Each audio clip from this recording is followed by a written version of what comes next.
pasada semana aquí en Milenio 3 se publicaba como fantasma, no tenían duda los medios de comunicación chilenos, de un funcionario municipal que aparecía junto a su propio cadáver, en el arcén, con su vehículo prácticamente reventado. Esta vía que parte de Iquique y que se adentra en el desierto nos impresionó en su día, hace ya unos cuantos meses. Tenemos a testigos, tenemos a periodistas, tenemos a personas que han vivido estos hechos que parecen increíbles. Nuestra obligación de periodistas que los escuchéis en el lugar de los hechos. Pero yo quería aportar algo más para volver sobre este tema que me tiene impresionado. Da la impresión de que una gran historia se está forjando. ¿Y qué podía daros? Bueno, pues es lógica la introducción, porque quizá el sonido parezca casi una psicofonía, no se entienda. Íbamos 2 vehículos, 2 todoterrenos. Avanzábamos por la noche en esa autovía. Bueno, en esa carretera maldita para muchos. Regresábamos a Iquique después de haber fotografiado las salitreras, los pueblos abandonados, a la vera las animitas. Y como si todo ocurriese para que lo contásemos esta noche, empezamos a ver luminarias, gente, accidentes, desprendimientos. Empezó a llover, hacía 10 años prácticamente que no llovía.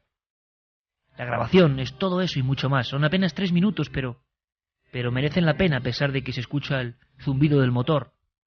Mi única intención es que Milenio 3 siempre aporte algo más. En este caso, quiero que os hagáis un hueco en ese todoterreno, concretamente en el número 2, en el que íbamos Pablo Cañarte, el gran Pablo Cañarte, nuestro guía en el desierto de Atacama.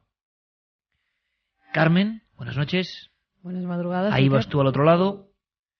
El gran Marcos Macarro, nuestro cámara. Y también iba yo. En el otro coche, Juanje Vallejo. Juanje, buenas noches. Buenas noches, Iker.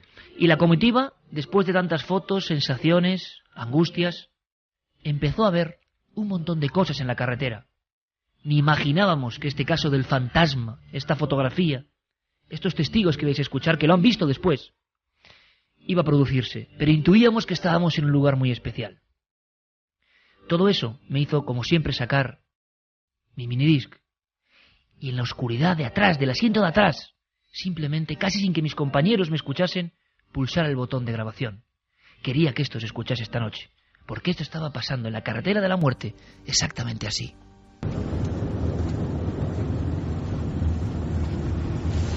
Bueno, Marcos, una bajada complicada, ¿no? Bastante.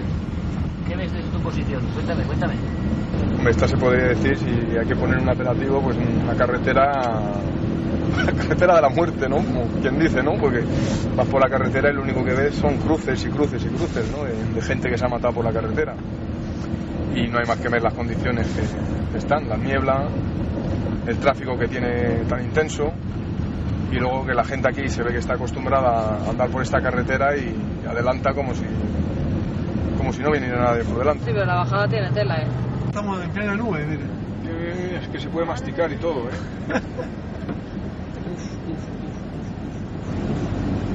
Esto para que vean es la Camanchaca. Cuidado que están ahí con a 5, a 10... Estoy parado, ¿eh? ¿Qué pasó? Este tipo... No sé, me he parado. ¿Por qué está así? De repente iluminadas las capillitas. 1, 2... Que son Mira, terribles, de ¿eh? repente. Las ponen como luminosas para que se vean. Mira, las capillitas aún vas bajando entre la niebla y con los focos. Uy. Madre mía. Y son bancos de niebla de una densidad total, ¿eh? Eso ponen esto... Claro, ahora entiendo por qué la leyenda de la niebla y la abducción en la niebla nace en Chile, claro. ¿De aquí? Está cayendo cosas, Sí, ¿no? ha habido Hacia desprendimientos de tierra, sí. Son piedras. arriba, ¿no?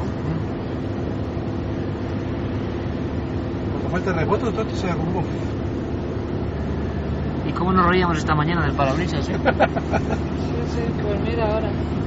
Hay un coche parado de frente, ¿eh? ¿Habló? Sí. Cuidado. Cuidado con las luces.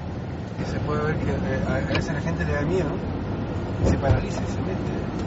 Sí, pero es que se lo pueden tragar. Son Normal, vienen cada pero otro. claro, es que esto tiene que darles terror, porque ellos... ¿Cada cuánto ven esto, Pablo? O sea, una lluvia así como esta que estoy viendo ahora, es cada 10 años casi.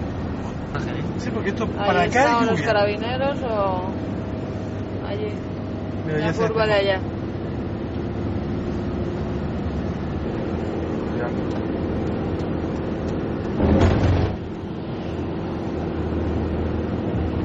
Pero haya habido un accidente o algo gordo, ¿eh? ¿A dónde? Ahí, míralo ahí adelante.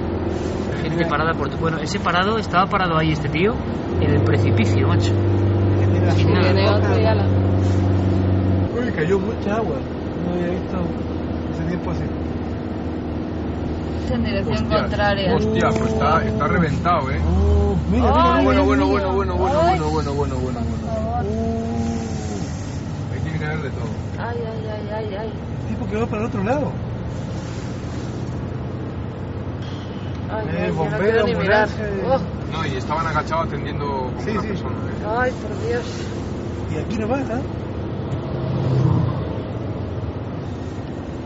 Bueno, eso es común. Se ha saltado de la mediana o algo así, ¿no? Porque Mira, está todo se colapsado. va en dirección contraria. Caos total. Va para allá. Pero ahí están como la policía, ¿no?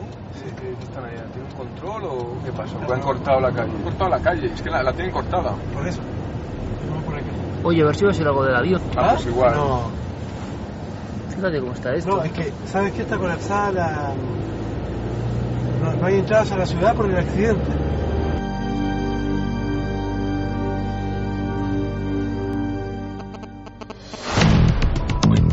Cuéntanos algo desde el otro lado. SMS al 7640. Escribe la palabra milenio, espacio y lo que nos quieras contar. Comentaristas de Milenio 3. Siempre al otro lado.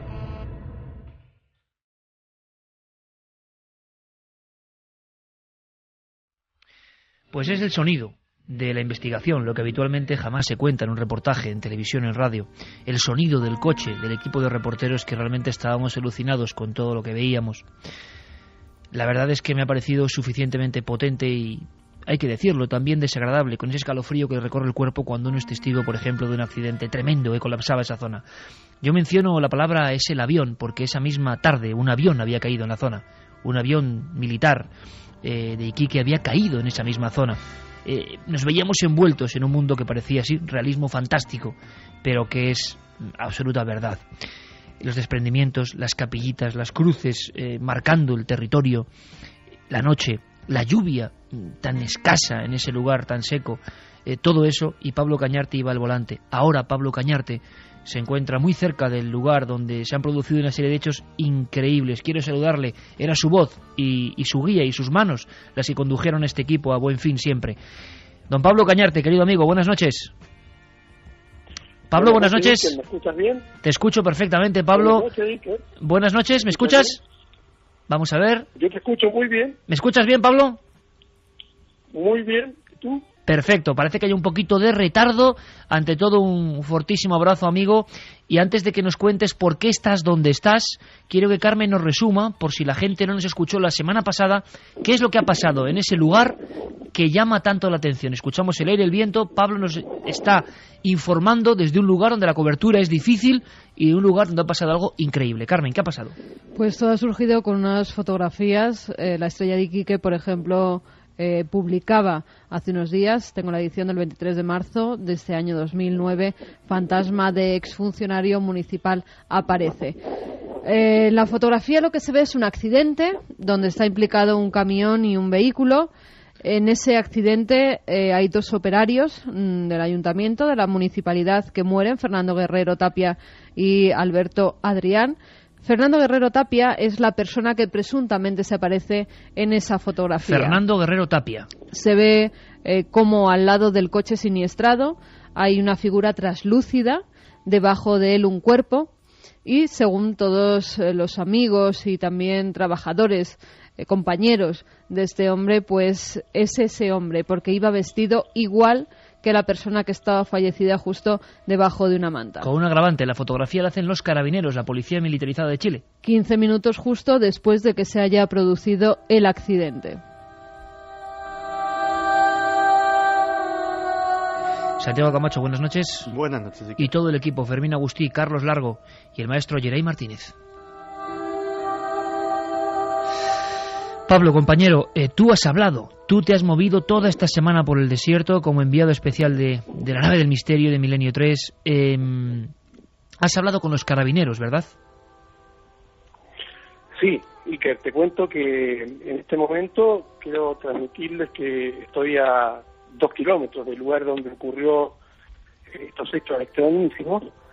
Está el sol, se ven una estrella, estoy en medio del desierto y ya está oscureciendo. Y bueno, se escuchan, si pueden escuchar, los automóviles que pasan por la carretera. Cuando estábamos grabando para la nave del misterio, la crónica, se me ha acercado una patrulla de la Policía Militarizada Chilena, de Carabineros de Chile, y bueno, yo fui a dar las explicaciones del caso, de que estábamos grabando, y ocurrió algo muy extraño. Ocurrieron muchas cosas, muchas coincidencias en estos días de grabación.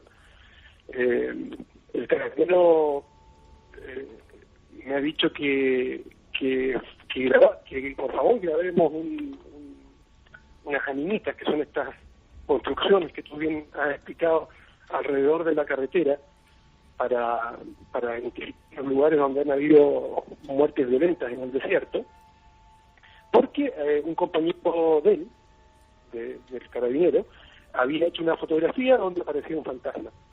Yo era impresionado. Esto era al atardecer.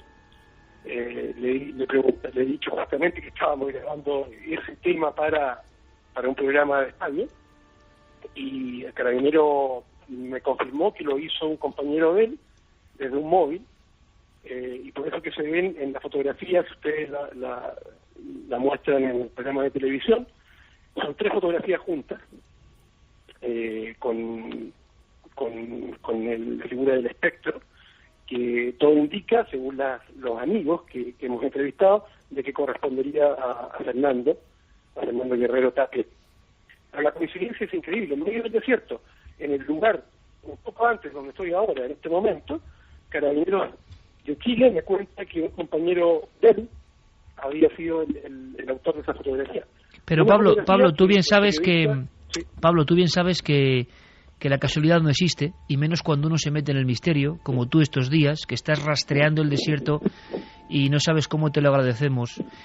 Una cosa que la gente va a entender de inmediato: ¿por qué no estás exactamente en el lugar del accidente? Bueno, porque la cobertura de móviles que no llega, y ya estás al límite, yo creo. En algún momento quizá, Pablo, no sé si la conexión se podrá mantener o no, sí te pediría que si es posible te movieses, porque estás en un sitio, Pablo, al margen del caso que vamos a contar y vamos a ahondar y vamos a conocer a los testigos y amigos de esta persona.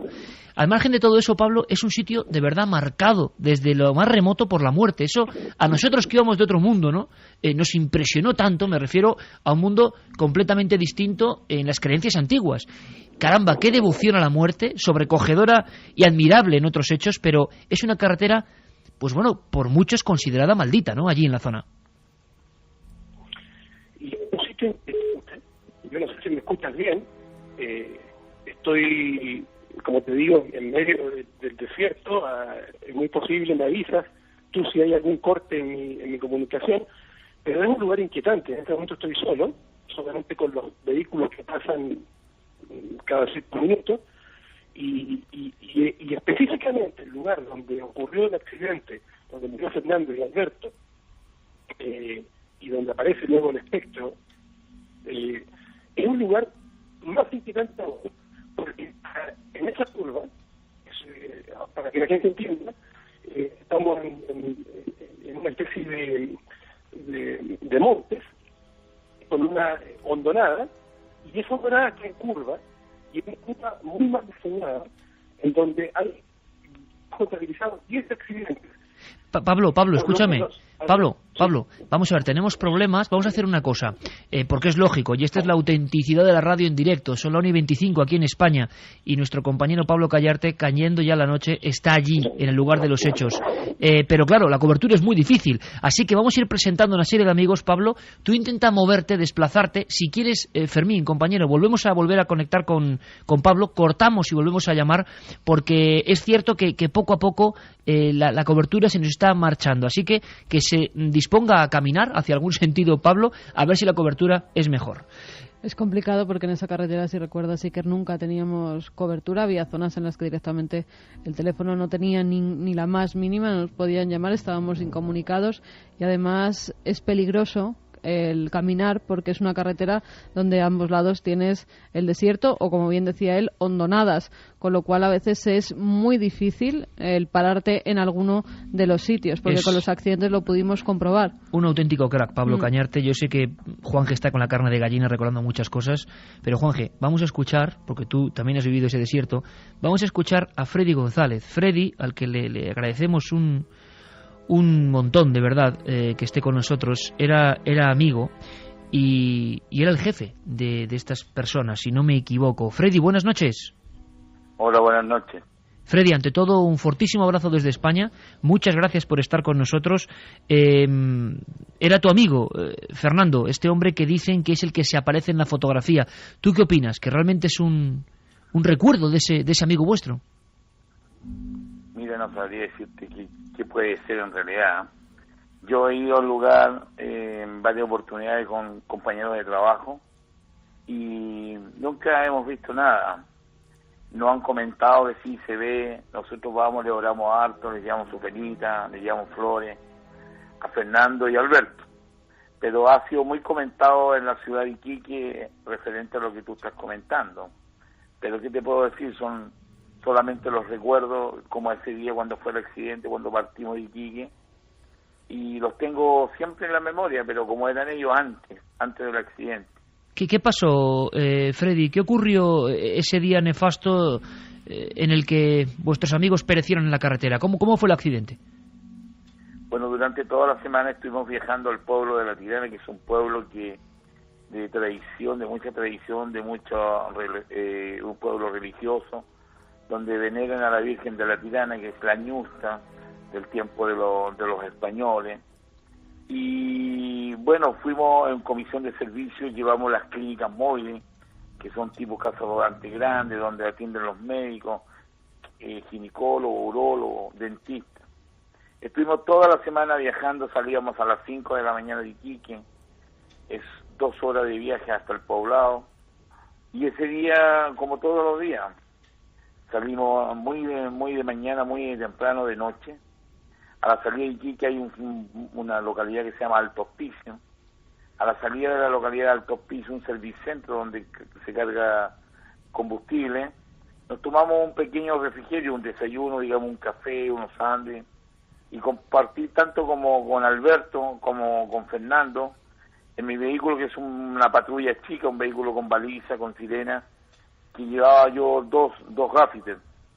Y estábamos ahí esperando otra camioneta de emergencia, que es otro jefe del área de ¿cómo se llama? Operacional. Y como venía medio tarde, medio atrasado, Alberto me dice, tío, vamos a seguir nosotros rumbo y lo esperamos más arriba, digamos, en Hamilton. Bueno, así quiso la suerte, porque yo por más que le insistí que no fueran, se fueran adelante.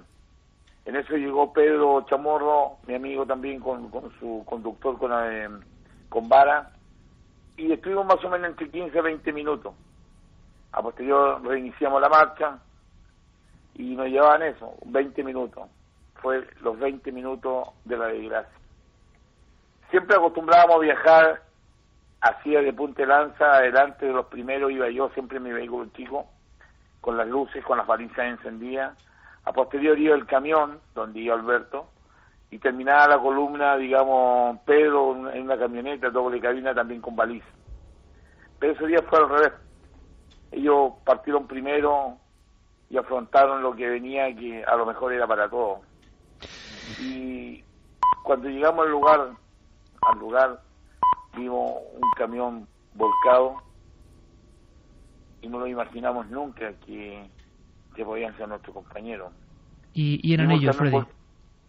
Claro, vimos primero el camión grande que lo arrolló, un camión americano grande que traía unos contenedores de 40 pies.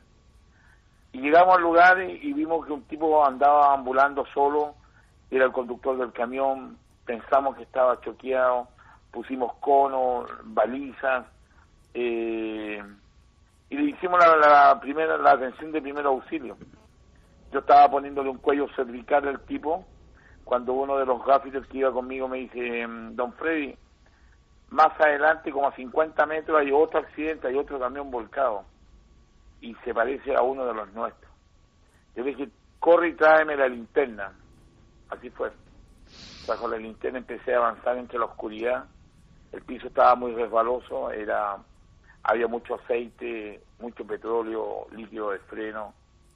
Hasta cuando llegué al lugar que me encontraba solo, alumbrando, y veo a un costado, parte adelante del camión, hacia un cuerpo botado en el piso. Empiezo a alumbrar, y me encuentro que era Fernando, que estaba estirado, salió impactado por el parabrisas, y empecé a alumbrar de nuevo en dirección al camión, y vi que la cabina estaba totalmente recogida, pegada con el chasis de madera que era la carrocería del camión nuestro. Y ahí hacía el chevito que le decíamos el chevito Alberto, estaba todo totalmente destrozado, no tenía rostro, no tenía nada.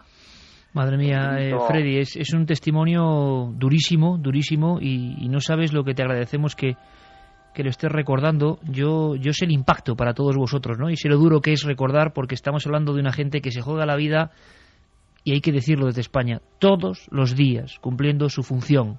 Todos los días, Freddy, Pedro Chamorro, que ahora escucharemos, se juegan la vida para servir a los demás. Y esa noche el destino tenía una trampa. Permíteme, Freddy, que se lo demos también, por favor, a Pedro Chamorro, porque gracias a la labor de Pablo Cañarte tenemos a todos los testigos de esa noche donde surge la fotografía de la polémica, una de las fotos más inquietantes de los últimos tiempos. Pedro Chamorro iba también en esa caravana que paraba en Alto Hospicio, donde tantas veces nosotros paramos en aquellas noches y en aquellos días. Don Pedro Chamorro, buenas noches. Hola, buenas noches, ¿cómo están? Pedro, encantado de tenerte con nosotros. Freddy González nos hacía una descripción terrible de un accidente, uno de tantos de esa zona. Pero aquí lo más impresionante, Pedro, es que luego se acerca Carabineros y al parecer alguien hace una fotografía y sale algo que vosotros identificáis con vuestro amigo. Sí, correcto. Bueno, todos quedamos impactados, como te decía Freddy, con el accidente. Después, al momento de ver la fotografía, días después, ¿para qué te cuento? Pues nos llama la atención, porque le decía yo a mis compañeros, tú ves, la persona que está de casaca salmón soy yo. Y un poco más allá se ve esta imagen, porque no se ve clara, no se ve nítida como nosotros, los cuerpos nuestros. Entonces, para todos fue impactante, nos llamó bastante la atención. Una cosa, Pedro, vosotros y también a Freddy, ¿por qué sabéis que es vuestro amigo? ¿La ropa que llevaba, la complexión, el físico que tenía, se corresponde con el de vuestro amigo? Correcto, sí, el físico es completamente el mismo. Y la casaca que llevaba es una casaca que nos mandamos a hacer todos, una casaca sin manga que estaba con el logo de la municipalidad, con nuestro nombre de funcionario ahí, y es la misma, si tú ves, es la misma la forma de la casaca. Entonces... Y no sois ninguno, y Pedro, no sois, permíteme, ninguno de vosotros, recuerdo, ahora mismo se escuchan pues prácticamente 1 millón de amigos. Entonces, aquí en España y también mucha gente de Chile a través de Internet, para que todo el mundo lo entienda, cuando Carabineros hace esa fotografía, la policía hace esa fotografía, aparece el cuerpo en el suelo de vuestro amigo y una especie de sombra o de imagen un poco que casi se confunde con el ambiente, etérea, que va vestida con esa casaca, con ese chaleco y que tiene ese físico. ¿No podíais ser ninguno de vosotros junto al cuerpo? No, ninguno, porque hasta ahora del accidente, todos los que, como te decía Freddy, los que habíamos llegado, estábamos en distintos lugares. Yo estaba al lado, como te decía, con la casaca, Freddy estaba un poco más allá y los otros compañeros estaban detrás de la imagen. Y Freddy, ¿y qué opináis? Que me imagino que entre vosotros, los compañeros de patrulla, ¿no? Habéis hablado mucho de esto. ¿Qué opináis? ¿Quién es esa figura? ¿Por qué aparece ahí? Mira, como dice Pedro, es algo que no tiene explicación. Porque yo con Pedro nos hemos juntado varias veces, hemos visto miles de veces la foto, la volvemos a ver, y es como una imagen, es como una sombra, es como... no sé, pero no es ninguno de nosotros, no es nadie de los bomberos, no, se ve el cuerpo y se ve la sombra. Pedro, ¿opinas lo mismo? ¿Crees que eso, qué puede ser? ¿Una señal? no sé, es que se hace difícil hasta intentar imaginar, ¿no? Ya parece una silueta igual que la de vuestro amigo. ¿Qué pensáis a día de hoy, después de transcurrido unos cuantos días? Mira, yo creo lo mismo que Freddy no es nadie de la delegación que andaba con nosotros, ni un bombero, como dice él, no. Yo creo que es, no sé, el cuerpo, no sabría cómo explicar. Yo siempre he sido medio incrédulo para estas cosas, pero te voy a decir que lo que hablábamos ese día se sentía algo raro en el ambiente, no sé, era... ¿En el propio día del accidente? Sí, correcto, nosotros sentíamos algo raro, ¿no? Inclusive muchos compañeros lo comentaron ahí. Pero antes de la fotografía, ¿me estás hablando? Correcto, nosotros, como te decía Freddy, nosotros llegamos a los minutos de producirse el accidente, entonces después cuando ya nos dimos cuenta que era nuestro compañero, todo el asunto, corrimos, nos abrazamos porque una pena terrible, que te digo, y ya después al rato empezamos a sentir algo, no sé, yo digo, fuera de lo normal ahí en nosotros, en el ambiente mismo. ¿Habéis vuelto a la zona, Freddy? Sí, pero no muy seguido. Vamos con Pedro, con algunos compañeros, una vez al mes a orar allá donde está. Le hicimos una gran animita, es demasiado grande, bien notoria, porque en realidad queremos lo más grande y todavía queda mucho más por hacer, porque nadie se merece eso. Es como tú comentabas al principio, es una carretera donde todos los días hay accidentes y trágicos accidentes. Freddy y Pedro, Freddy González, Pedro Chamorro, no sabéis lo que os agradece la audiencia aquí en España, que le hayáis contado esto con esa fuerza tremenda, ¿no? Y bueno, un abrazo grandísimo para su familia, para la familia de los dos compañeros, y nuestro reconocimiento a todos vosotros que os jugáis la vida cada noche para hacer la vida mejor a tanta gente que transcurre por esa carretera tan difícil. Un fortísimo abrazo, Freddy y Pedro. Gracias. Gracias. Chao, gracias. Chao, gracias. Bueno, Juanje, uno de los testimonios más sobrecogedores creo que hemos emitido en mucho tiempo. Los compañeros de patrulla de este hombre, el nombre exacto, Carmen, era... Se llamaba Fernando Guerrero Tapia. Que aparece en esa fotografía, es que ni siquiera, es que hasta la casaca oficial dicen que la ven, en fin.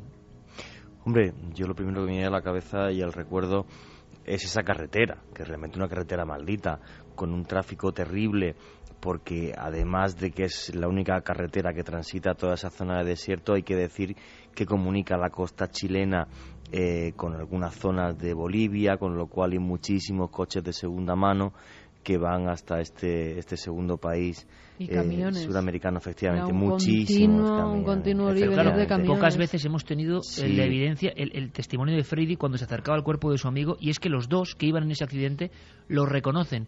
Santi, compañero, ahora seguimos escuchando a Pablo Cañarte y presentamos a otro amigo en esta investigación en vivo aquí en la cadena SER. Abrimos líneas de contacto, Carmen, porque mucha gente querrá opinar, más que preguntar, porque es difícil opinar. 7640, palabra clave de Milenio. Vamos a abrir esas líneas de contacto donde nos pueden enviar todos los mensajes que deseen. Algunos a lo mejor conocen esa carretera de la muerte, esa carretera chilena donde o casos parecidos, donde tantos accidentes se han producido ya, demasiados. 7640, palabra clave Milenio, espacio, vuestros mensajes, o milenio3 con número @cadenaser.com. Santi, nombres, apellidos, personas de una patrulla municipal de vigilancia y atención en carretera. Se mueren los dos amigos, notan algo raro desde antes. Paraban en un sitio alto hospicio, en fin, un sitio duro, hay que decirlo, donde nosotros paramos más de una docena de veces y tanto reflexionamos ahí todo el equipo. Parábamos todas las mañanas antes de subir a cualquiera de las salitreras. Y no tienen duda de que es el cuerpo de su amigo, el pelo de su amigo, la casaca de su amigo. Pocas veces un caso así, ¿eh? Pues sí, yo creo que esta noche, después de este testimonio, el caso del que estamos hablando queda inscrito para siempre con letras de fuego en el libro del misterio. Pocas veces, lo has dicho, yo tendría que escarbar mucho en la memoria. Llevo muchos años en esto, la mayor parte de ellos contigo, y no recuerdo un testimonio tan estremecedor, tan directo, tan desde el sentimiento como el que hemos oído esta noche. Es increíble cómo algunos lugares están marcados, parece que por la sangre que se ha derramado en ellos. Hay otras carreteras, incluso en el propio continente americano. En Bolivia está el Camino de Yungas, que también le conocen como el Camino de la Muerte. Y hay una ubicación que se llama el Balconcillo, donde ha habido muchos accidentes. Uno de ellos se despeñó, un autobús lleno de pasajeros. Es una carretera de montaña muy estrecha, que a veces solo tiene 3 metros de anchura. Y justo en ese balconcillo son centenares, y no estoy exagerando, y a veces puedo tender a exagerar, las personas que han oído llantos, que han oído gritos, que han oído súplicas, que han oído los ecos de esos accidentes. En la carretera de Yungas hay una media de 90 a 100 muertos al año, una media de 200 y pico accidentes al año. Pues parece que esos sitios, este sitio de Chile, el Yungas en Bolivia, están marcados por algo especial y que esa marca permanece indeleble en el tiempo. Tenemos de nuevo conexión con Pablo Cañarte y ahora quiero presentaros a José Cuello, periodista de La Estrella de Iquique, que conoce muy bien esto y que además creo que fue el primero en captar la gran noticia que había ahí en este mismo instante. Y tenéis en ikerjiménez.com la fotografía, la ha puesto Guillermo León, una fotografía impresionante, mirando quizás su propio cadáver esa mañana después de una noche tan extraña. La imagen del funcionario Fernando. Claro, si le ocurre uno solo, pero cuando el resto de comitiva, los que iban adelante, detrás, los que llegan allí, lo identifican sin lugar a dudas, caramba, estamos ante un caso, ante una historia demasiado fuerte, ¿no creéis? En el lugar de los hechos, en ese desierto, entre las salitreras, entre las cruces, ahora hay una nimita más, la de este hombre. Ahí está Pablo Cañarte, a ver si podemos escucharla un poco mejor. Pablo, buenas noches de nuevo. Buenas noches, Iker, ya estamos con mejor comunicación. Mucho mejor, Pablo, mucho mejor. Sí. Me he movido hacia la carretera misma y estoy al borde, escuchando impresionado los testimonios de los compañeros que estaban hablando.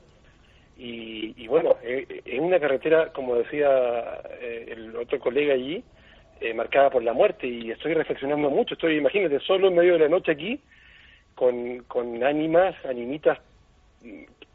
Decían que la media de Yunga eran de 100 accidentes al año. Aquí en 35 kilómetros, solamente en 35 kilómetros que entre la cafetería en que se juntan la última vez la comitiva antes del accidente, y Humberston, que es la Panamericana, hay 60 accidentes, y en cada accidente no muere una persona.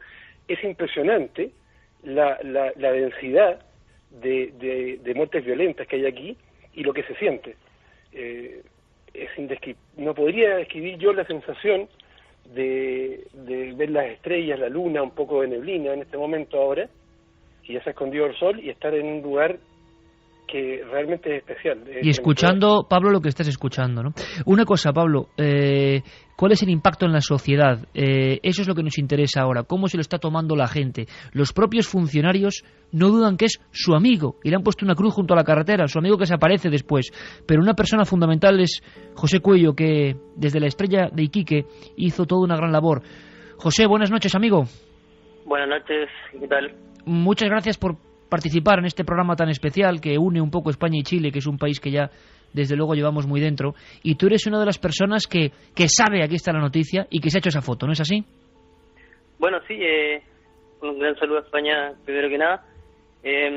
La verdad es que la historia de esta fotografía es bastante interesante desde el inicio, y lo quiero comentar así porque ocurre que esta foto llega a nuestra crónica en el diario La Estrella de Iquique de una manera bastante extraña, y es motivada por otro hecho que me quiero tomar la libertad de contar, y que también lo he oído nombrar un par de veces dentro de lo que es el programa, que es el caso de este gendarme, que aparece un gendarme en la carretera. Nosotros aquí llamamos a hacer dedo, no sé cómo lo llamarán en España. Sí, exactamente igual. Perfecto. Está haciendo dedo en la carretera. Una mujer joven se detiene, lo transporta por algunos kilómetros y luego lo deja. Hacen planes al día siguiente para ir a tener una cena. Se cayeron bien, conversaron bastante, quedaron como amigos. Resulta que al día siguiente esta mujer lo va a buscar a su trabajo, a gendarmería, y los funcionarios que están ahí le cuentan que esta persona falleció el año 2003. Entonces esta mujer no lo cree y le muestra una foto, sin que la conocieran, le muestra una foto donde está toda la clase de los gendarmes que salen ese año de la escuela de gendarmería. Por lo tanto hay muchas fotos, pero ninguna está con nombre. Y le piden a esta mujer que lo identifique. Viene ella y identifica justamente a la persona que había fallecido el 2003. ¿Por qué cuento esto? Porque resulta que producto de esa noticia es que aparece en nuestra crónica al día siguiente esta foto, de la cual nosotros habíamos oído nombrar muchas veces como ya una especie de mito, pero que nunca habíamos tenido la oportunidad de tener en nuestras manos. Llega al correo de nuestro editor, quien nos encarga la tarea de investigar en primer lugar la fotografía y hacer la noticia preliminar, que es la que sale, donde da cuenta solamente de este hecho, y nos encarga también hacer un reportaje sobre el tema en general para poder tenerlo en un tiempo más, prepararlo con tranquilidad y sacarlo en un tiempo más.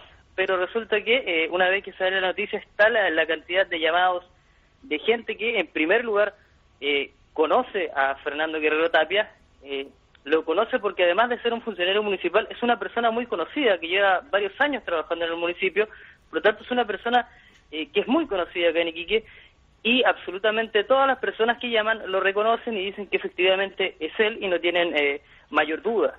Vamos a ver, José, esto es fuertísimo. Es decir, que vosotros cuando hacéis pública la primera imagen de ese cuerpo, de ese accidente, y esa sombra, esa imagen que parece la de Fernando, recibís de inmediato mensajes y llamadas de un montón de gente que decía que era él. Correcto.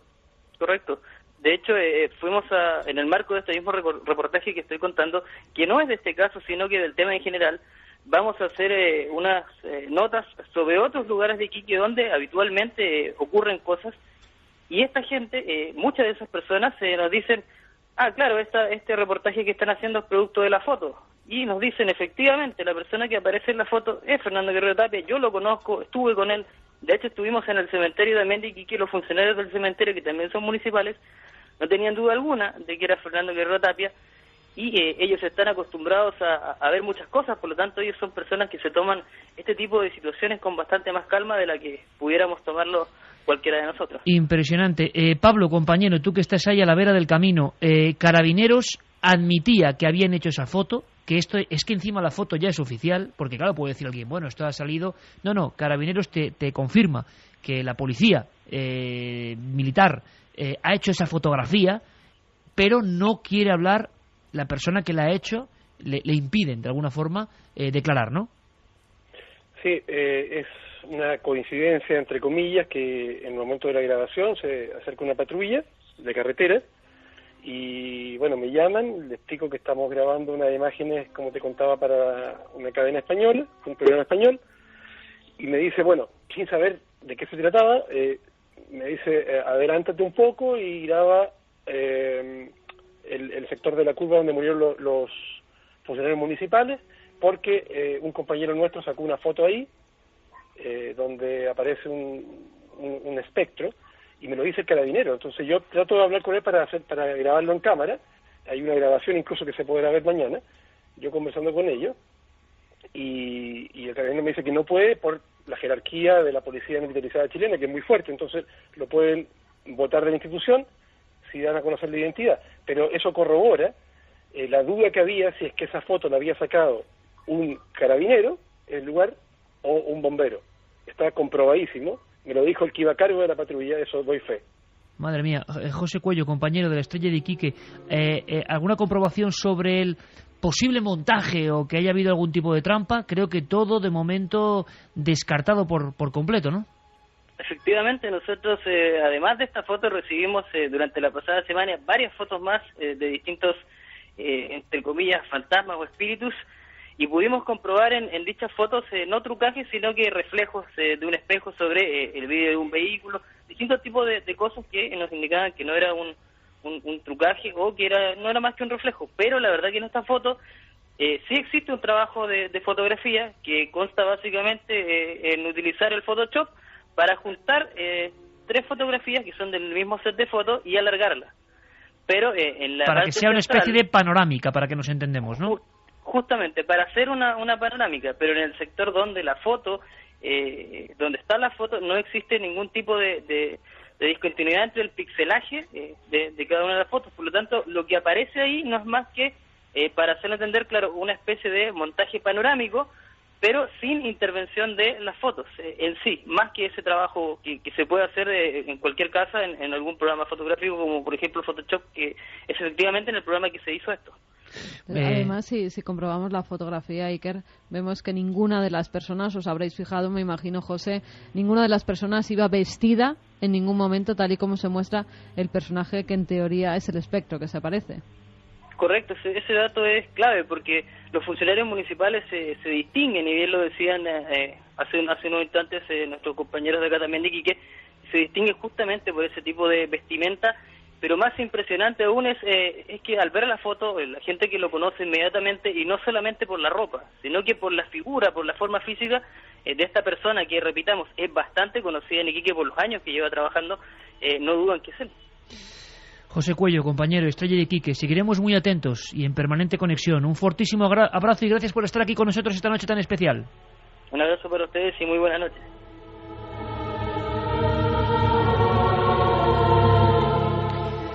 Amigo Pablo, la gente no duda, la gente del pueblo, la gente normal. ¿Cuántas veces nosotros, Juan G., Carmen, Marcos Macarro, José Alberto, bueno, pues estábamos ahí, ¿no? Estábamos ahí y hablábamos de muchas cosas en ese mismo lugar donde pararon estos hombres. ¿Allí no dudan que es un fantasma? No se duda y al contrario, la entrevista que me tocó hacer a Freddy, que si está escuchando, yo le presento mis respetos porque es muy fuerte. Ellos se separaron por 15 minutos de la tragedia, si no hubieran muerto muchos más. Y de la impresión, de la sensibilidad para tocar el tema, de la emoción que mostró, y luego hablar de esta fotografía y reconocer que es uno de las personas que iba con él, es un tema que es serio. Yo creo que una cosa que no es sensacionalismo, es un tema que da para investigar mucho. Hay una animita justo delante del lugar del accidente, ¿eh? Pablo. Hay 2 animitas. En ese sector hay 10 accidentes. Al sector, en el sector donde ocurrió, donde murieron los 2 funcionarios municipales del sector sur de la carretera, ahí hay 3 animitas más. Es un sector muy cargado, en el sentido de que, por ejemplo, yo les contaba cuando estaban aquí ustedes, de que yo tengo la costumbre de mi madre chilena de saludar desde pequeño. Uno va por esta carretera y uno saluda mentalmente, o a veces con un gesto, a las animitas. Es como algo muy común. Entonces, quizás esta foto del espectro y todo el tema de la carretera de la muerte es muy extraño y llama mucho la atención en Europa o en otros lugares de Chile, pero para nosotros, la gente que vive aquí, es algo común, se convive con la muerte. Pablo, pues te mandamos un abrazo grandísimo, seguiremos muy pendientes de tus trabajos allí que podremos ver en Cuarto Milenio. De verdad, un gran abrazo, y ahora que has mencionado además a tu madre, le mandamos un abrazo cósmico desde aquí. Amigo, un abrazo muy grande.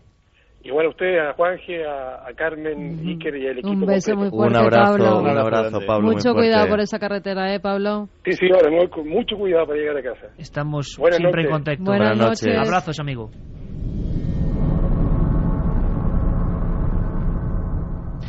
Nos hemos quedado todos con la sensación de que estábamos viviendo algo, caramba, yo no sabía ni qué decir, ¿no? Cuando Freddy González describía cómo con la linterna en la oscuridad veía eso. Mira que hemos puesto el corte porque sabíamos que esta carretera nos impactó de una forma especial, pero caramba, hay muchas claves para pensar que esto es un caso impresionante. Yo no sé qué le parece a la gente. 7640, Carmen. Pues mira, Iker, desde Bolullos, en Huelva, nos dicen: buenas, trabajo en conservación de carreteras y a veces en los accidentes de noche vemos los espíritus de los muertos. Alberto desde Madrid dice que es seguridad en una cantera y que pues lo está pasando bastante mal, que le estamos poniendo los pelos de punta, que sigamos así contando estas historias. Conchi dice que increíble historia, menuda manera de empezar el programa. Dicen que por una urbanización de Pozuelo se ha visto en más de una ocasión la imagen fantasmagórica de una mujer. Sí, muy famoso la historia, no que sea real, sino También la historia. dicen que esa carretera debe ser terrible, casi la he podido ver con los sonidos que habéis puesto. Esto me ha gustado porque lo vamos a seguir con más. Juanje, una imagen que se te quedó de aquella carretera. Una imagen así, pum. Una imagen, quería decir una frase, y es que el desierto de sal por el que va esa carretera, me comentaba un día Pablo Cañarte, que tiene la terrible manía de que cuando se enfría muchas veces por la noche hace que las tumbas salgan los ataúdes y salgan los cuerpos. Lo que a mí me parece increíble es que no solamente salen los cuerpos, sino las almas de los difuntos, que es lo que me parece que da esa foto, ¿no? Me parece increíble. ¿Una imagen, Carmen? Una imagen, pues subiendo Alto Hospicio, si os acordáis, para subir hasta Alto Hospicio, que es como un poblado de casas muy, muy, muy humildes, donde además hay muchísimos crímenes todos los días. Pasábamos siempre y parábamos siempre en esa estación de gasolina, estación de servicio, donde estos compañeros pararon esa misma noche, y justo la salida de esa estación de servicio, donde veíamos pasar y parados un montón de camiones, los cuales algunos de ellos al volver veíamos que habían tenido un accidente. Es más, poco después de estar nosotros por allí, el último día hubo un accidente con un autobús de niñas, no sé si recordáis, entero. Sí que es verdad. Ha hablado Pablo de Cuarto Milenio, pero yo creo que está sacando tal cantidad de material que es probable que mañana no nos dé tiempo a elaborarlo y tengamos que dejarlo para la próxima semana. Una pequeña noticia, aunque sea así como romper, no el clima, pero que es importante, es que vamos casi una hora antes, en Cuarto Milenio, mañana, muy atentos, a las 11:15, amigos. más o menos, hay muchas cosas, una hora antes, correr la voz. Más mensajes. Nos dicen, este gendarme me ha hecho recordar el caso de la cazadora, solo que mucho más impactante, ver muerto el ser que acabas de conocer, nos dice José. Es que es importante, Santi, la famosa historia, la más famosa leyenda urbana de aparecido que vuelve, desde la ciudad de Toledo, desde crónicas medievales, alguien deja una prenda o deja una cita y la cita es con el muerto, se repite, pero con testigos, con nombres, con apellidos. ¿Esto cómo se come? Pues es la verdad impactante, sobre todo porque efectivamente, lo decíamos la semana pasada, aquí no funciona lo del amigo de un amigo. Aquí es más, de ese agente concreto hay un nombre, también. Sí, él se llamaba Robinson Collado. Robinson Collado, que era la persona que supuestamente desaparece. ¿Qué leyenda hay aquí entonces? Pues la verdad es que poco cabe para la especulación con las voces y los testimonios que hemos oído. También un montón más de cosas, secciones, vuestra participación. Y como nada es casualidad, cuando estábamos preparando ese programa sobre el Madrid misterioso, el Madrid de los poltergeist, pues nos hemos encontrado con que en Sevilla nuestro magnífico amigo y compañero José Manuel García Bautista, nuestro jefe allí, el corresponsal en Andalucía, el que os trajo historias que tanto han impactado al público, como el solar de la calle San Luis, os acordáis, en agosto, o hace bien poco el caso de la Diputación de Sevilla, pues ahora, ni corto ni perezoso, estaba en un lugar quizá menos público en el sentido de conocido, un restaurante muy concreto de la capital sevillana, donde están pasando cosas sencillamente sobrecogedoras. Don José Manuel García Bautista, compañero, buenas noches, bienvenido a Milenio 3. Buenas noches, Iker, buenas noches a toda la audiencia. Oye, ¿qué está pasando en un restaurante? No sé si podemos decir el nombre o no. Sí, se puede decir. El restaurante Viandas se llama, ¿no? Exactamente. ¿Está en alguna zona concreta de Sevilla, José Manuel? En pleno centro, en la calle La Araña. En pleno centro, menudo nombre, la calle de la Araña. Y allí están pasando cosas. Brevemente, José Manuel, ¿qué nos hemos encontrado? ¿Cómo te enteras tú, aunque tú te sueles enterar de casi todo lo que ocurre ahí en la capital sevillana? Pero, ¿qué ocurre? ¿Llegan a ti alarmados, con miedo? ¿Qué pasa? Pues el caso nos llega a través de un amigo, de Jesús, el cual tú también conoces, y bueno, nos comenta que hay un céntrico lugar, un céntrico restaurante donde están pasando una serie de cosas extrañas, ¿no? Que están, bueno, que tienen alterado a sus empleados. Nos vamos para allá y efectivamente hablamos con los distintos empleados del lugar, e incluso hablamos con el propietario. Bueno, nos empiezan a relatar toda la serie de cosas que les están sucediendo, ¿no? Que prácticamente, como tú comentas, pues es de una clara sintomatología de poltergeist, ¿no? Desde ruidos raros, desde raps, hasta lo que son escuchar pisadas, escuchar presencia, incluso ver cosas. La verdad es que es un caso muy, muy interesante, Iker.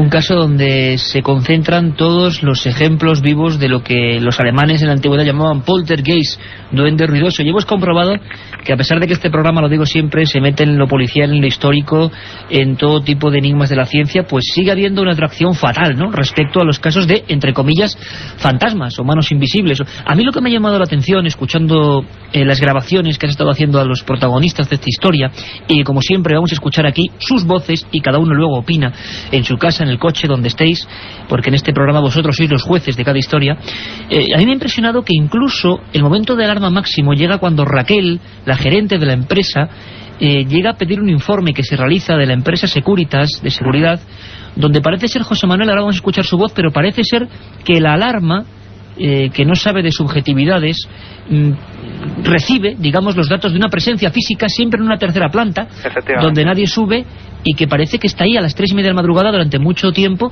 activando o haciendo que esa alarma salte, ¿no? Efectivamente, porque la alarma, un volumétrico que está colocado en las 3 plantas, solamente registra movimiento allí, arriba, que precisamente en la tercera planta, una planta que está aún reformándose, que mantiene la disposición de antaño, y registra una presencia justamente en la planta en la que no hay nadie, en la que siempre está vacía. Entonces él registra una presencia, la alarma salta casi siempre a la misma hora, y bueno, allí que tienen que ir el dueño y el propietario a apagar la alarma, y sin saber ni cómo ni por qué. El caso es que de una fecha para acá, cuando se producen más lo que son los incidentes, ¿no?, con esa presencia, con ese poltergeist, pues es cuando ya han tomado la determinación de pedirle también esos informes a la empresa, para que al menos tener algo más que apoye todo esto, ¿no?, que estamos investigando. Aparte de ello, incluso Iker, se ha llegado el propietario Javier al punto de instalar cámaras por las noches, que se la ha instalado la misma empresa, para vigilar, pues lo que pudiera salir o lo que pudiera observar con toda la objetividad que tienen los aparatos electrónicos, ¿no?, para ver qué está provocando aquello. Porque... Y veremos ahora, José Manuel, además, en unos momentos, o escucharemos, mejor dicho, aunque la radio también transmite perfectamente las imágenes, lo que han captado esas cámaras. Vamos a escuchar, José Manuel, si te parece, a Raquel, la gerente de este céntrico restaurante sevillano, donde lo están pasando bastante mal, y vamos a escuchar cómo ocurre, cómo esa empresa tiene que hacer el informe y qué estaba pasando en esa tétrica y antigua tercera planta, donde todos los empleados, todas las personas de limpieza, de restauración, pues bueno, veían y notaban, y se ha propagado el miedo entre ellos, porque había sombras, presencias, golpes, movimiento de objetos. El típico poltergeist, siempre la gente anda recordando poltergeist antiguo, pues esto está pasando ahora mismo, y si está pasando ahora mismo, ahí están los micros de la SER. Escuchamos, pedimos disculpas un poco por la calidad de la grabación, estaba hecha con grabadora en el momento justo en que todo esto estaba ocurriendo. Lo hace nuestro compañero José Manuel García Bautista, y este es el primer testimonio de ese caso que ahora está ocurriendo. Es Raquel, y nos cuenta lo que llega a pasar con esa alarma y con esa presencia que los infrarrojos detectan. Hay un informe de Securitas de que suele sonar sobre las 3:30 de la mañana de que hay una presencia física en la tercera planta, en la escalera de subida a la tercera planta. Mi jefe se ha presentado en numerosas ocasiones, la puerta de entrada al bar está totalmente cerrada, tiene lo que es un dispositivo de infrarrojos con un volumétrico, y entonces lo que es curioso que ves en la tercera planta que hay una presencia física, cuando desde que está en la planta baja del bar hasta subir a la tercera planta tienes que pasar por 2 o 3 volumétricos más, y sigue dando presencia física en esa zona. Se cierra arriba, se cierra todo todas las noches, incluso la tercera planta no se abre nada porque no se sube. Que se cambien arriba, habrá 2 compañeros que se atrevan a cambiarse, también porque ya están influidos el resto por el miedo. La otra realidad. Milenio 3, en la cadena SER.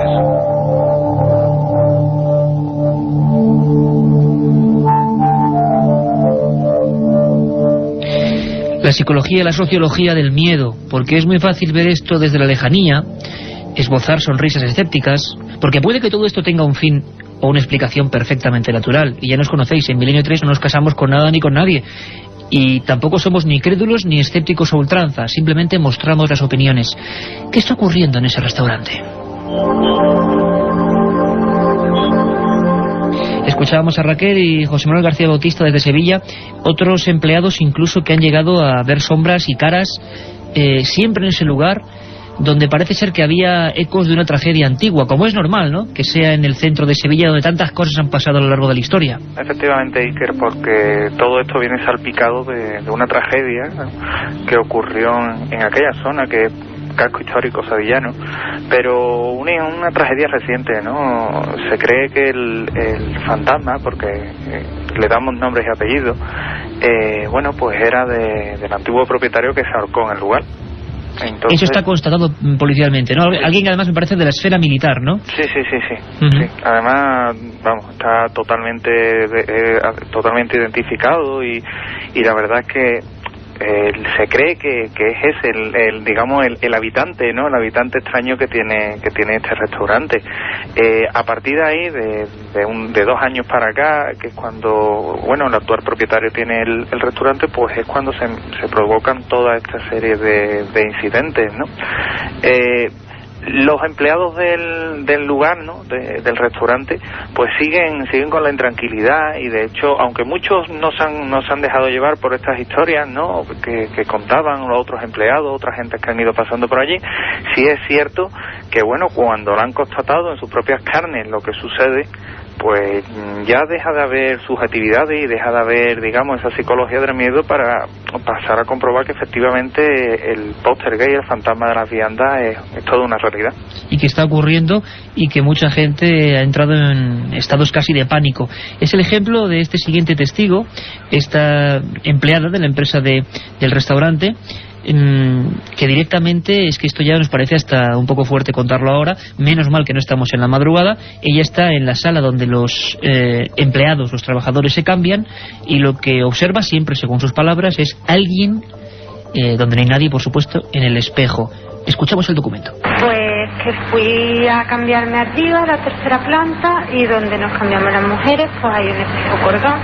Entonces yo me estaba abrochando el zapato, apoyando en la silla, y cuando miré para el espejo, pues me pareció ver una sombra, vi una sombra, y hubo un cambio de temperatura muy brusco. Escuchando imágenes. Cambios bruscos en la temperatura al tiempo que algo aparece. Esto nos lo indica las Biblias antiguas de estos fenómenos, de personas como Harry Price, de los primeros investigadores que casi como detectives de lo insólito indagaban en estos asuntos. Siempre se dijo algo que yo nunca he acabado de entender, pero la tradición, la leyenda, entre comillas las pruebas, indican que cuando algo de esto ocurre en un lugar cerrado, dicen, incluso los primeros investigadores decían que el material esencial de su maletín de trabajo era el termómetro, las temperaturas bajan, no suben como ahora en toda España, sino que bajan radicalmente. Incluso, y no podía faltar en un fenómeno de este tipo, en un lugar antiguo, con una muerte trágica anterior, hay otra especie de efectos especiales, se puede decir así, que siempre acompañan este tipo de fenómenos. Y mañana, lo repito, con comisarios de policía, con policías que han intervenido dejando parte de estos hechos, vamos a ver cómo esto ocurre también en Madrid. Esto es un adelanto también para que comprobemos cómo ni siquiera la capital de España, con tanta infraestructura y tanta gente enloquecida de un lado a otro, se salva de esta otra cara de las cosas. Sebastián es otro empleado, uno de los camareros, que estaba colocando, creo que para un evento especial, para una boda, sin nadie más en el lugar, los cubiertos, la disposición concreta de cada enser. Y esto, que parece increíble, nos ha llegado por varias vías y en varios casos distintos. Iba por una cosa y de repente toda la mesa cambiada. Copas boca arriba, boca abajo, cuchillos y tenedores en diferentes sitios, incluso haciendo dibujo. Esto ha ocurrido ahora mismo en Sevilla, y así nos lo contaba, o se lo contaba nuestro compañero José Manuel. Sebastián. Dando una tarde aquí, haciendo la guardia, como se suele decir, estaba en la primera planta preparando una mesa, como esta que está viéndolo, y bueno, iba poniendo los cubiertos, el tenedor a la izquierda, el cuchillo a la derecha, y bajé para ver si falta plato, y cuando subí, pues había más o menos 4 filas de cubiertos al revés. José Manuel, Son tan rotundos los fenómenos y tan convencida la gente que está ahí, que además no buscaba ningún tipo de publicidad. Ha sido tu labor la que ha hecho que, y con mucho esfuerzo, que hablen, que declaren para Milenio 3. Ha llegado hasta tal punto, como digo, que se han instalado cámaras, ¿no? Efectivamente, Iker, se han instalado cámaras en una reciente visita que hicimos al lugar, cámaras de distinta visión nocturna, normales, cada una vigilaba a la otra, digamos, para tener siempre un completo panorama de que nadie iba a alterar aquello, ¿no? Y las cámaras han captado algo. Han captado algo, es decir, una presencia que está ahí, una presencia aparentemente lumínica. Exactamente. Y en un caso único, además, donde los investigadores y los propios implicados ya, es lógico pensarlo, inquietos por esa especie de ladrón invisible que está manejando las alarmas, que está moviendo objetos, que está apareciéndose, pues qué forma puede haber de plasmarlo o de cazarlo. Escuchadme atentamente, porque hacía mucho tiempo que no se intentaba atrapar un poltergeist de esta forma, y está pasando ahora mismo, lo repito. Jesús es uno de los hombres que, estando allí, pues dispuso varias cámaras. Una de ellas nos lo va a explicar, con visión nocturna, y algo apareció en esos fragmentos de película. Vamos a escucharle. Se pusieron una de las cámaras, una Sony Handicap de visión nocturna, debajo del volumétrico que detectaba la alarma que normalmente solía fallar, y en las cintas, una vez visionadas, hemos encontrado unas pequeñas especies de bolas, por llamarlo de alguna manera, unas esferas, que se observan en el infrarrojo como de un color verdoso, que salen en sentido transversal a la imagen, duran muy pequeño tiempo, son visibles varias de ellas. La primera, pues prácticamente se obtiene a los 5 minutos de empezar a grabar.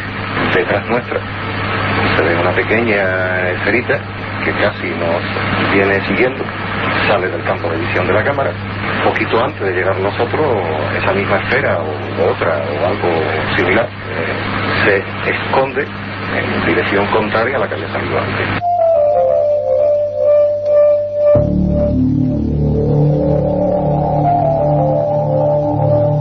Las cámaras han sido testigos de lo que está pasando ahora en ese restaurante sevillano. Esperamos desde aquí, desde luego, que no haya complicaciones para los dueños de este lugar, que la gente, por favor, no acuda causando molestias, porque eso es un oficio como otro cualquiera, un restaurante, tienen que seguir su vida cotidiana. Pero nosotros, como periodistas, pues hemos intentado meter los micros, que ya decimos que procuran, a veces logramos y a veces no, estar donde nadie llega en estos temas, y registrando cosas como estas. Las cámaras han enfocado una especie de esferas, también de sombras. José Manuel, tú, de esas noches de experimentación, de capturar al intruso, estás allí, ¿no? Sí. Y además, Iker, también te tengo que decir que tanto Rafael Cabello como yo, como el propio Jesús, pues bueno, cuando subíamos, porque sentimos algo arriba, se apagó una luz, subiendo para arriba, fuimos testigos de cómo arriba, en la planta tercera, se ven sombras. La llegasteis a ver vosotros perfectamente. Perfectamente, además. Y sí, además, y tengo que decirlo, tanto Rafael Cabello como de José Manuel García Bautista, de tu absoluta asepsia, como buen corresponsal para estos temas, que nunca entre nosotros diríamos algo más. Al revés, tenemos mucha más prudencia en estos casos, precisamente para no dejarnos llevar, porque nos debemos a nuestros oyentes. José Manuel, ¿estaban allí aquellas sombras? Estaban allí, que fue lo que claro, nos impulsó, y he de confesar que con cierta dosis de miedo, ¿no? Te plantea, ¿me voy para abajo o sigo para arriba? ¿Qué siente? Mira, mucha gente, estoy seguro, y vuelvo a emplazar a que la gente nos escribe en milenio3@cadenaser.com. Mucha gente, José Manuel, estoy seguro que miles de personas ahora mismo te preguntarían a ti, porque es muy pocas veces cuando el investigador se encuentra con esto. ¿Qué se siente? Miedo, por lo menos yo. Lo que pasa es que es mayor la curiosidad que particularmente yo tenía que el miedo que se siente, ¿no? Tú vas por una escalera subiendo lentamente, escalón tras escalón, y bueno, estás viendo cómo hay una especie de forma que se cruza por arriba. Entonces llega un momento en el que, claro, eso unido a los raps que se están escuchando, te plantea lo que comentaba antes, en décimas de segundo, ¿qué hago? ¿Me voy para abajo disparado o sigo y veo que puede ser. En nuestro caso, pues tanto Rafael Cabello como yo seguimos para arriba, se nos ve aparecer en las cámaras y justamente mientras que estamos comprobando aquello y salimos ya de plano, ¿no?, se ve de nuevo surgir una especie de esfera luminosa del tamaño de una pelota de tenis que sale de la habitación número 4, dobla el pasillo y sale escaleras abajo. Claro, esto aparentemente, aquí viene otro dato curioso que te puedo adelantar casi en primicia. Esto captado por una cámara, pero es que cuando hemos visto la cinta de la segunda cámara también lo registra, con lo cual tenemos el mismo dato grabado por dos cámaras.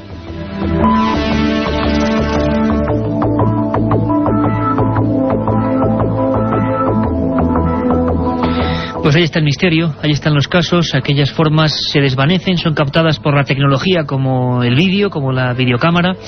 Está ocurriendo ahora, esto es solo un primer adelanto, la investigación, porque José Manuel García o Rafa Cabello son por supuesto investigadores, además de contadores de estas cosas, y están involucrados a tope y nos permiten de vez en cuando entrar en lo que es la vida de un auténtico investigador de estos fenómenos, sin creencias, sin mesianismos, sin opiniones a priori, y saber qué ocurre.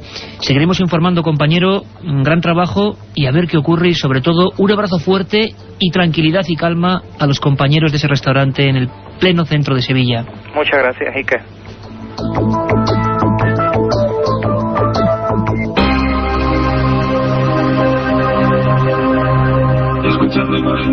Un viaje en busca del misterio. Milenio 3, en la SER. Hemos pasado la frontera de las 10:30, siempre os prometemos emociones fuertes, sean del campo que sean.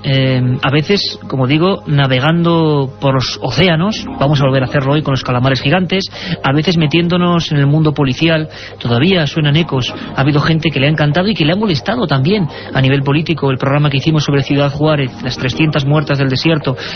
Bueno, pues este programa, por favor, no lo encasillen, este programa simplemente explora.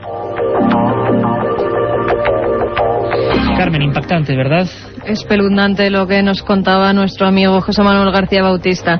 La verdad es que muchas veces el investigador, y nos lo preguntan muchas veces, qué bien os lo pasáis cuando lleváis a cabo estos temas, cuando investigáis. No siempre se pasa bien, a veces las investigaciones son muy duras, y un abrazo muy grande para la gente de ese restaurante que lo debe estar pasando realmente mal.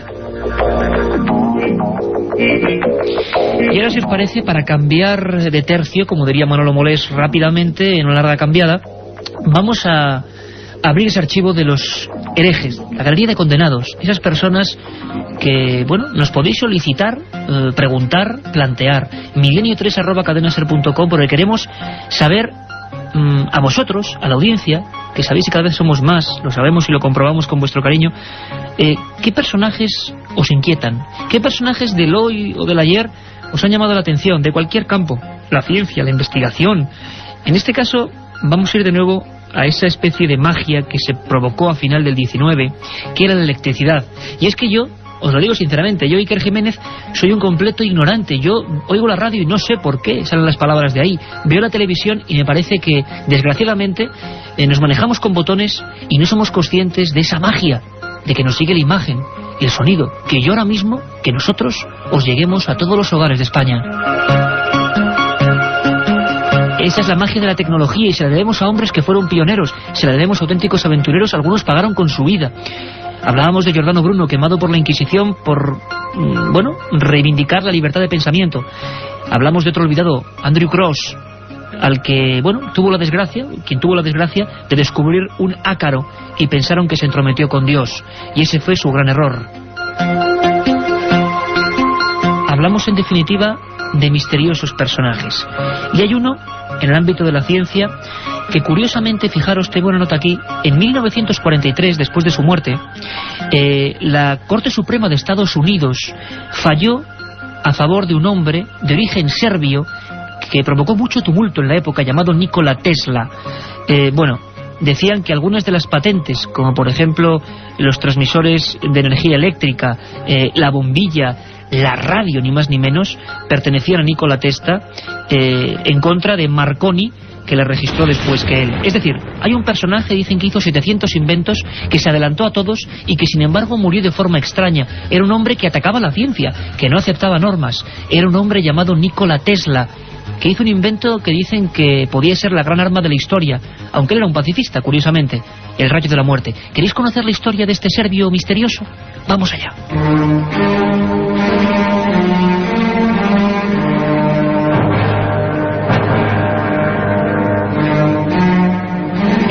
4 centavos en los bolsillos. Ese era todo el capital que un serbio llamado Nikola Tesla poseía al llegar a Nueva York. Amanecía 1884 y nadie podía suponer que uno de los mayores genios incomprendidos de la historia acababa de poner el pie en la capital del mundo.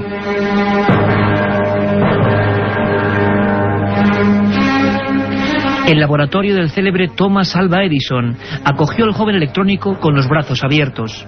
Sus cálculos, sus proyectos, sus demostraciones eran algo tan asombroso que pronto le hicieron ganarse muchos enemigos. El primero, el propio Edison, que consideraba la electricidad como un medio generador de negocio y de dinero. Y es que el extraño Nikola Tesla era un utópico. Creía que el poder de esa maravilla mágica llamada electricidad podía servirse a la humanidad a coste cero, por medio de sencillos sistemas que él había ideado. Criticado por el mundillo científico, que veía en él a un peligroso visionario extranjero, se autodesterró y decidió abrir su propio laboratorio de experimentaciones.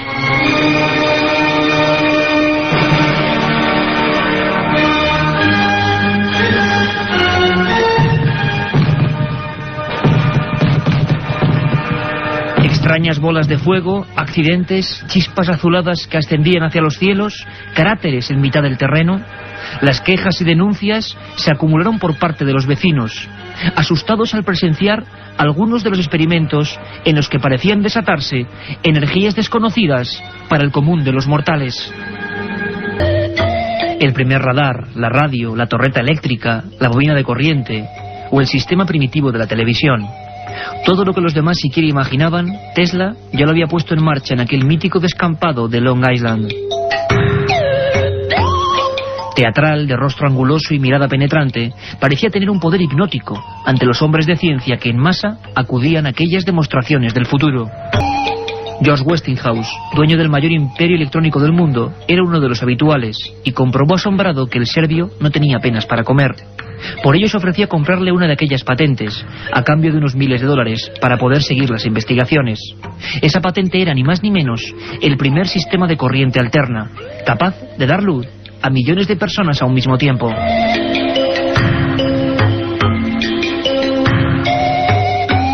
Los periódicos norteamericanos, asombrados, informaban de cómo en 1898, ante miles de personas, Tesla mostraba el funcionamiento de un barco tripulado por control remoto, cuyo mando reconocía órdenes de voz. Allí mismo, ante un público entregado y asustado, confirmó que se encontraba trabajando en la idea de una poderosa máquina de escribir que se activaría mediante la palabra humana. Y todos, casi como es lógico pensar, le llamaron loco. Y el olvido y el descrédito, impulsado desde ciertas publicaciones oficiales, comenzaron a rodearle poco a poco. En 1912, después de inventar el sistema de los primitivos sonar marítimos, que fueron cedidos gratis a los ingleses durante la guerra, acusó públicamente a la ciencia de no velar por el bien de la humanidad y de solo buscar el dinero fácil. Poco después, y para predicar con su discurso, renunciaba, provocando un gran escándalo, a su candidatura al premio Nobel.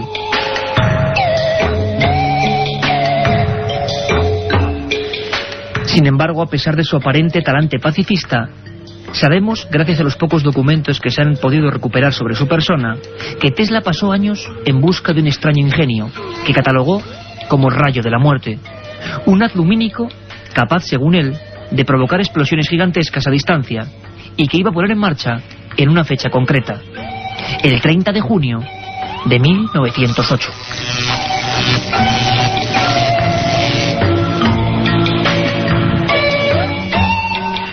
Y justo en esa fecha se producía en el corazón de Siberia, junto a la ribera del río Tunguska, la detonación más colosal de todos los tiempos.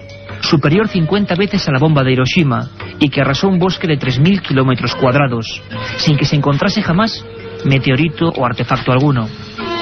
¿Acaso fue el rayo de la muerte de Nikola Tesla?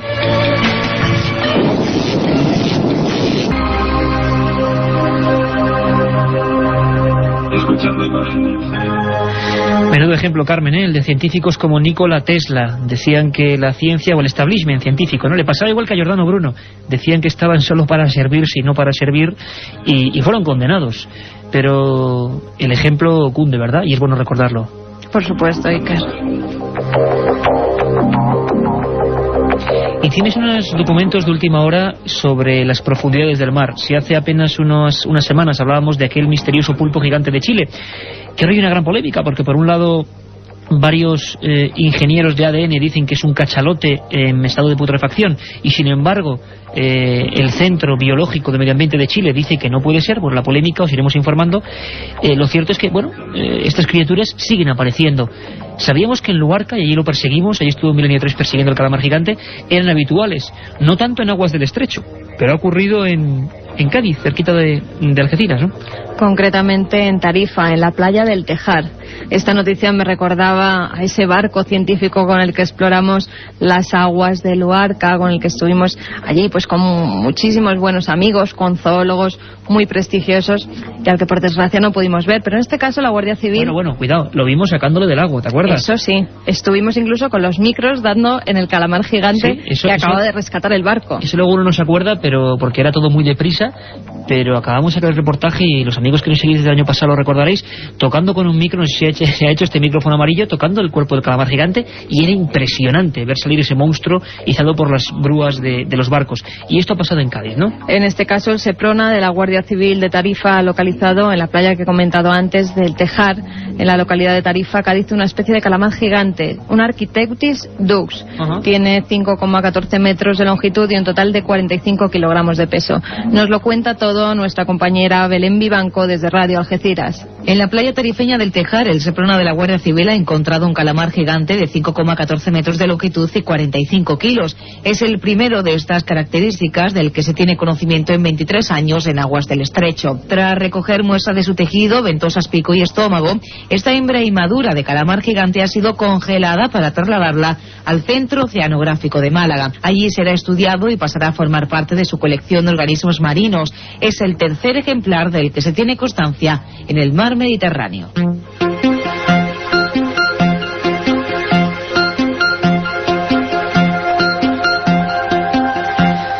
Somos Milenio 3 y esta es a vía abierta, milenio3@cadenaser.com, milenio3 con número @cadenaser.com, a vuestra disposición, porque ahora enseguida vamos a pasar con vuestras consultas. Sabéis que además podéis plantearnos herejes, podéis plantearnos casos, historias y también rutas, porque dentro de poco, de nuevo, Carmen se va a calzar las botas y va a ir a viajar por otra zona de esa España maravillosa y completamente desconocida, o por lo menos verla con otras gafas o con otros ojos. Es un tiempo en el que cualquier cosa es buena, y ahí vemos las campañas de tráfico para reclamar atención, por favor, en las carreteras. Parece mentira, producto también del absurdo humano, cómo nos podemos dejar la vida en esas pistas de asfalto, ¿no? Algo habrá que hacer. Tendrá que salir un científico para inventar alguna otra cosa, esperemos, porque la sangría es terrible. Y solo hace falta una cosa, o por lo menos ayuda, precaución, atención. Por mucho que estéis escuchando Milenio 3, por favor, ojo al volante. Vamos a recordar una historia que pasó en carreteras, en una muy concreta. Tuvo tan mala fama y tuvo un montón de fenómenos extraños que se le llamó carretera de la muerte, ni más ni menos. Nos lo cuenta Carlos Barroso, que con su impulso habitual abre ese viejo archivador donde tenemos un montón de secretos clásicos. Nuestro archivo secreto. Muchos meses tuvieron que pasar hasta que un equipo de expertos pudiera determinar por qué el kilómetro 239 de la carretera que une Bremen con Bremerhaven en Alemania tenía un historial tan macabro. Desde su inauguración en el verano de 1929, más de 100 vehículos se habían estrellado exactamente en ese punto kilométrico, en un tramo totalmente recto.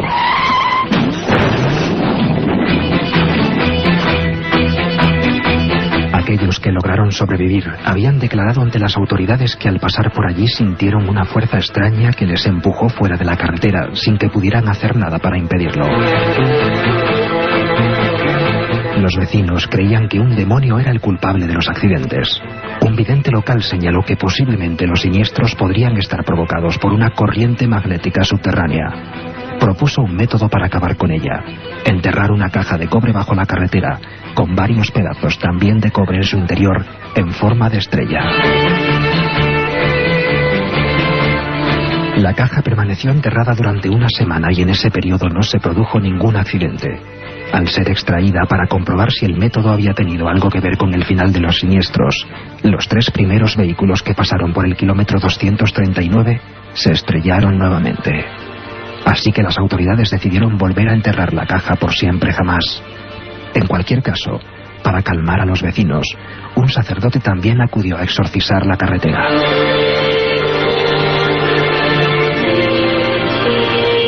Desde entonces, el kilómetro 239 de la carretera entre Bremen y Bremerhaven, en Alemania, no ha vuelto a ser, nunca más, escenario de la tragedia y el dolor.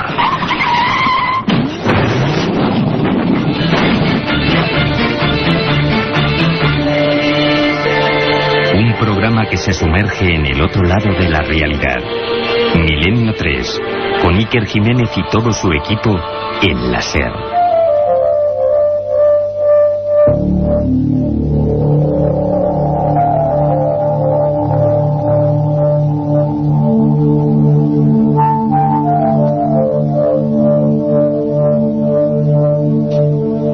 Ahí teníamos el misterio de esa carretera. Hay otras en otras partes del mundo y hay carreteras todavía con inquilinos más sospechosos. Por ejemplo, Sombras. ¿Y quién no ha oído hablar de esa misteriosa mujer de la autopista? Leyenda urbana. En realidad, os prometo un programa solo sobre esas historias que, con la velocidad de un chiste o de un rumor, recorren España y el mundo. Sabremos dónde surgió esa historia, quiénes fueron los protagonistas y casos españoles, os lo prometo, con personas de carne y hueso, no un amigo de un amigo, que se ha encontrado con la misteriosa autoestopista.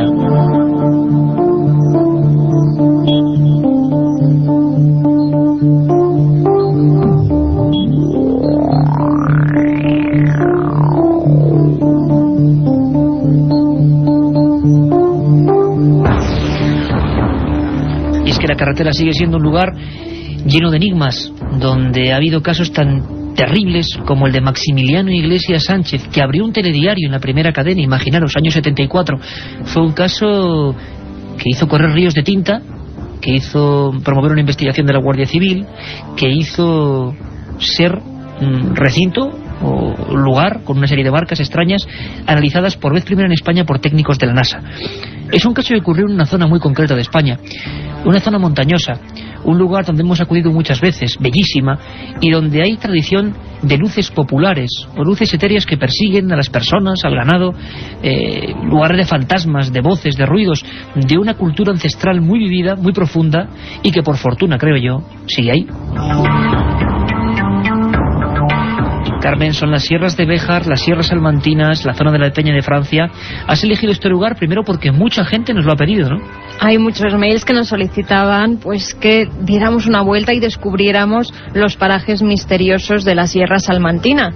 Y yo, Iker, como vengo haciendo estas últimas semanas, me he puesto las botas, he cogido mi mochila y me he ido a descubrir pinturas rupestres, leyendas, tradiciones, incluso presagios de muerte.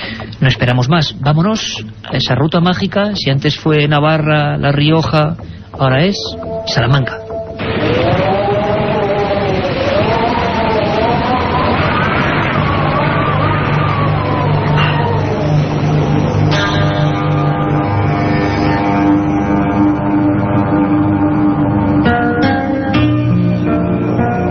Buenas noches, viajeros. La ruta que emprenderemos hoy nos llevará a conocer los misterios de la Sierra Salmantina. Nuestra primera parada será la Peña de Francia, enclave extraño donde se alza el santuario de la Virgen Morena. Según cuenta la tradición, una imagen que llevaba escondida allí varios siglos fue hallada en la Edad Media por Simón Roland, un joven parisino al que una revelación divina le hizo caminar en busca de una talla de madera que había sido ocultada en una peña muy alta e inaccesible.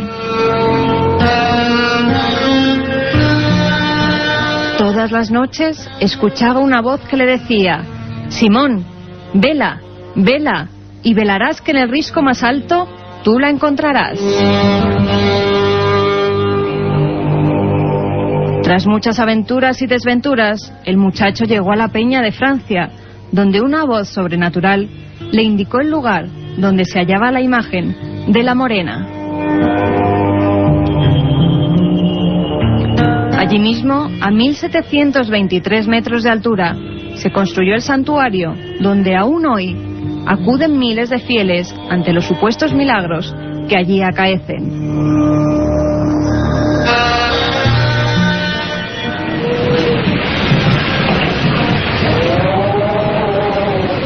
Situado en el sur de la provincia, encontraremos uno de los parajes de mayor tranquilidad y sosiego, cuyo dicho medieval, estar en las Batuecas, ha transcurrido hasta nuestros días para significar que nos encontramos en un trance o ensoñación. En este área de transición entre las tierras extremeñas y castellanas se encuentra el monasterio de San José del Monte. A su alrededor, los amantes de la arqueología no podrán dejar de visitar las enigmáticas pinturas rupestres neolíticas de la Cueva del Payón o el Risco del Ciervo. Figuras zoomorfas y extraños símbolos solares aún sin catalogar sorprenderán al viajero entre la espesura de la vegetación.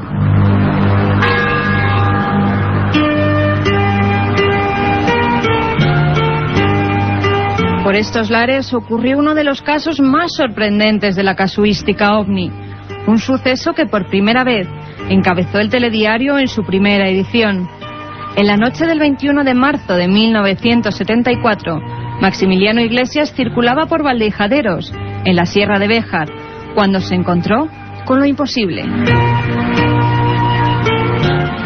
En un lateral de la carretera, observó un grupo de luces y varios seres de gran altura que estaban manipulando una especie de herramientas. Asustado por lo que estaba contemplando, Maxi se escondió entre unos matorrales para no ser visto, pero aquellos individuos se dieron cuenta y comenzaron a perseguir al asustado camionero.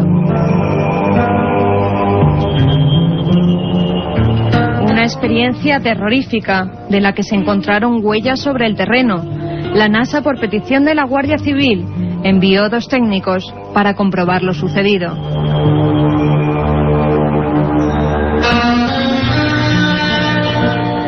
Y terminaremos nuestra ruta en La Alberca, enclave fortificado medieval, donde el tiempo parece no haber transcurrido desde hace siglos.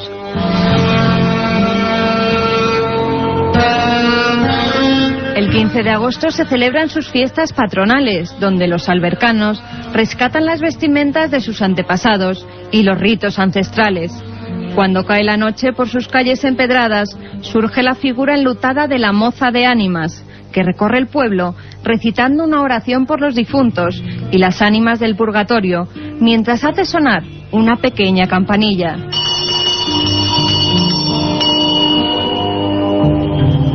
La leyenda dice que un día de invierno una gran nevada impidió que la moza saliera y a medianoche la esquila comenzó a blandir ella sola. Su sonido llegó hasta los muros de la iglesia, donde se encuentra una hornacina que contiene 2 calaveras. Esta nos recuerda que un día tenemos que morir.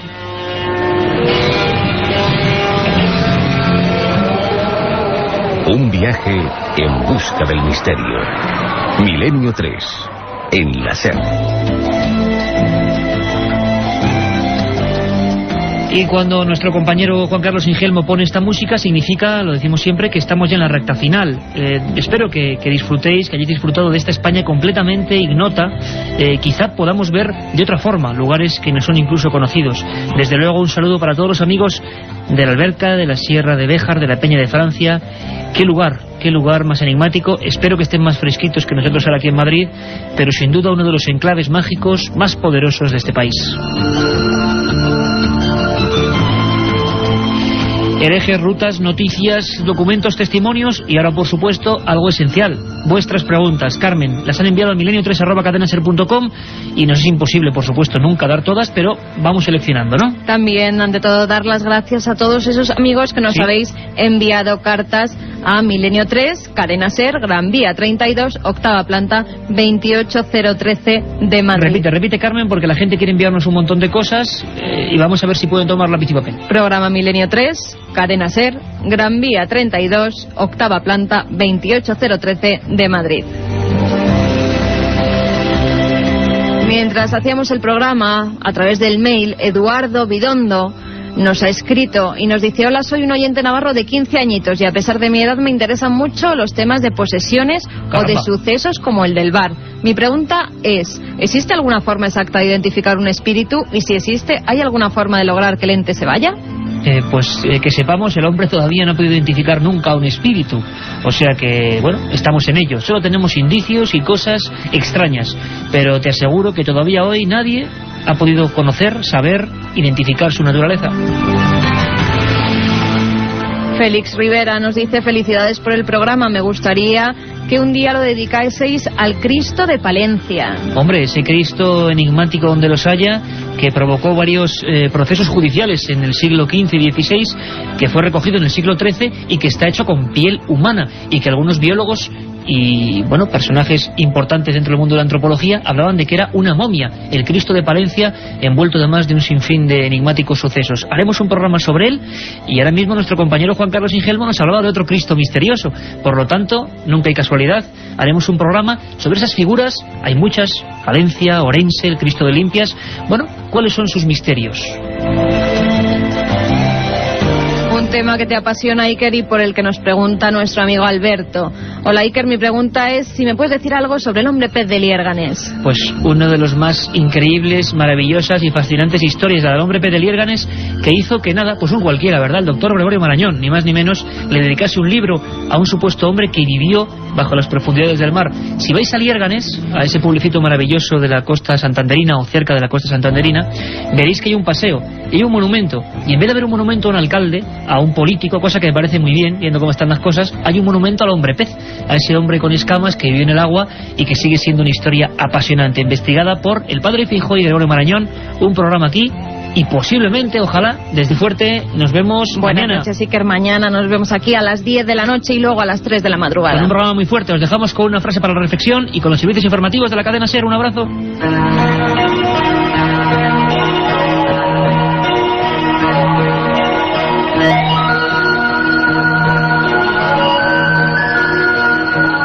Decía Marcel Prévost: el afortunado hallazgo de solo un buen libro puede cambiar el destino de un alma.